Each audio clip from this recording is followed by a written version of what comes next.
Love Letters, A.R. Gurney's play, casts the talented Charlton Heston and his wife Lydia Heston in this comical, dramatic Broadway play, now on the marquee at Snyder Plaza at the Park Cities Playhouse. I'm answering your letter about the book. When you came into second grade with that stuck-up nurse, you looked like a lost princess. The Hestons play this two-part cast as Melissa Gardner and Andy Ladd, both who maintain correspondence throughout the years. The play is a series of letters exploring the lives of two childhood friends through adolescence, marriage, divorce, and beyond. Andy's character walks the straight and narrow path. He's honest, loves to communicate his thoughts in writing, while on the other hand, Melissa tends to rebel. She prefers less formality in life and more spontaneity. She truly cares for Andy, but their communication gap often leads to distance. Well, now let me say again, I was here at the performance last night and it was just incredible. How are you enjoying your performance with Love Letters? Oh, it's been very exciting for both of us. We've had lovely audiences. The response has been excellent. It remains enormously rewarding. I can't think of many modern plays that are as funny as Love Letters is, and at the same time is genuinely touching. Everyone experiences love letters, so they all kind of can relate. Yes. Definitely. That brings me to a question for you. You've been separated by war and by assignments and things, work assignments. Have you ever written love letters like that? And did you feel closely, during the war, to the dialogue? Yes. Oh, yes. I was overseas for 2 years in the war, and I wrote every day. And I still have those letters. And now we don't write letters quite as often because you phone every day. It's so easy to phone. But, right. But you could relate to the letter writing I'm a great dialogue. believer in writing letters. I just wrote a letter to my 3-year-old grandson yesterday. Well, from the audience's standpoint, it just is so natural. I was talking about that earlier with someone. Of course, because it's a husband and wife team, it's going to appear a little, the chemistry's there and the spark and everything, but you definitely do see, or you feel that you're listening to what you might really feel when you're talking to each other. Well, that is true, and it's also true that is partly Pete Gurney's talents as a playwright, of course. He's created very real people. But speaking from the vantage point of having played it with 4 other actresses, there is a certain advantage in being an actual couple. I've worked with her before in other plays, of course, so and I've directed her before, for that matter. This is a marvelous part for Lydia. We were offered the script, would then have been, this is like 4 or 5 years ago, before it had been done anywhere, except in casual readings. And she didn't like it at the time. She said, no, I don't like this. I thought it was too downbeat. Painful. But she was wrong. There's a great deal of Melissa in Lydia. And Andy is as close to me as any part I've ever played, and that covers a lot of territory. That's true. I understand him exactly. I recognize him in me, or me in him. And so it's, in that sense, a much easier role to play than, say, Thomas Jefferson or Richelieu or Mark Antony or Michelangelo or any of those other fellas. He's a 20th century man, and almost of my generation. And I'm very much at home with him. Are you a 20th century man? I guess I'm really not, but I was born in the 20th century.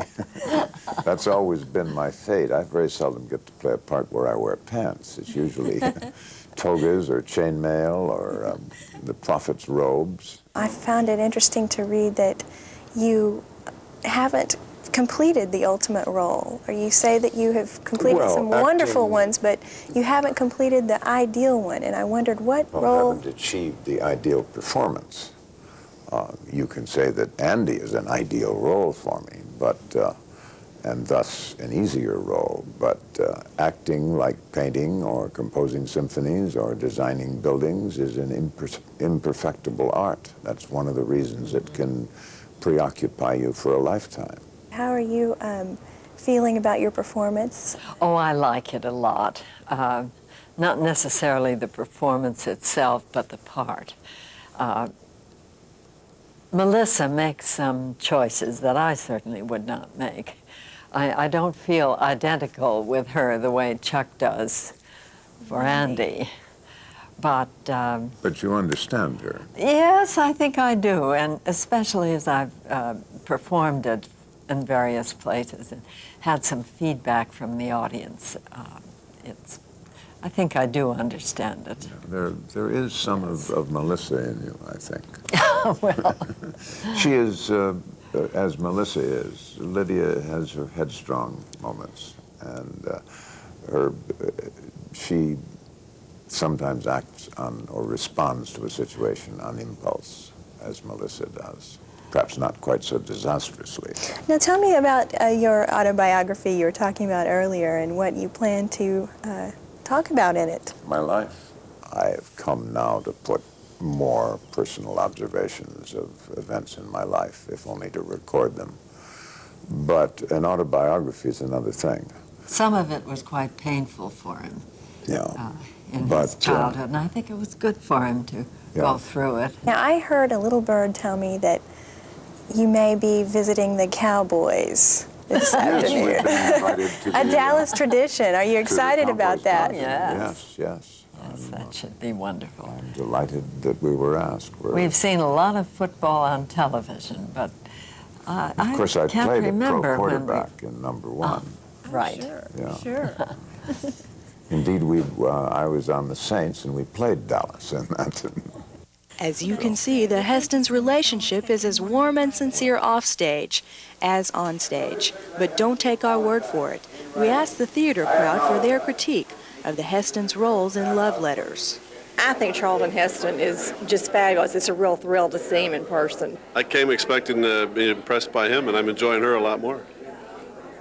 I would feel the same way. She does very well. She's really enjoying herself, I think, and, which is great. What do you think about Charlton Heston and his wife here? Well, they're great. They always have been. He's just an all-American man. I just think it's darling. They're just the cutest couple. They have such a good chemistry sitting there talking. It's darling. It's so funny. I didn't expect it to be that funny, to be honest with you. It's almost like they're reading their own love letters, isn't it? He was just saying I was saying the same thing.